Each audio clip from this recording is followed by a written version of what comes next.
Jeremy and I had talked about it. We were going to put one out before the season anyway, that we felt like represented our team and our staff.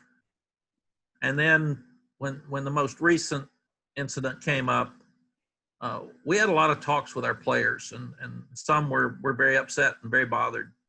And then we had an hour-and-a-half conversation in our staff room one day. And these are guys that work together, and they're very comfortable with each other.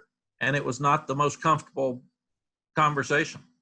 There were a lot of things that were brought up that were sensitive and hard with each other, and I just felt like that I needed to ask all of them to help me because I haven't been the victim of racism.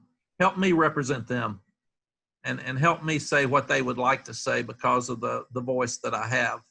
So I went to, we asked all of our players, talk about what you would want to say. Talk about what you would want to be in the video. We went to our coaching staff and said the same thing. And then we had them all read through the notes that we took, and we all felt like that this was the voice that we wanted to have.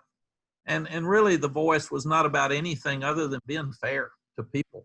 And it's not, people get bothered by Black Lives Matter and say, well, white lives matter too.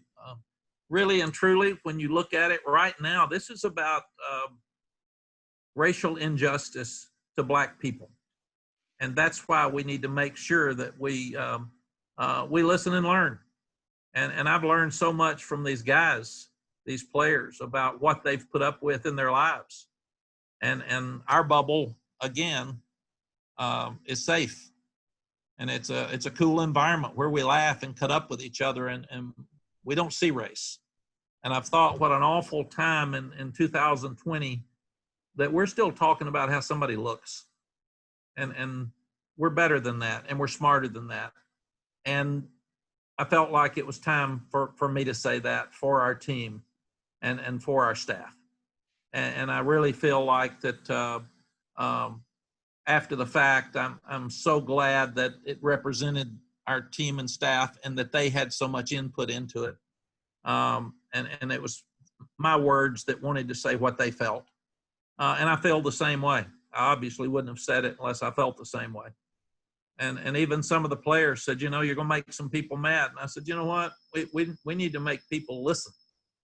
All we need to do is learn and listen. And if we're treating people more fairly because we learn and listen from those that are being treated unfairly, life's better. And it could be about any subject for someone who's not been treated properly. But that's the voice. And what I've tried to really do, and I've done a better job of it of late, is listen. So I'll just call players and ask them, what do you think? What's going on? Tell me. Tell me what you need. Tell me how you feel. And when a young guy says he's afraid to get in the car, he's afraid to walk, he's afraid to jog.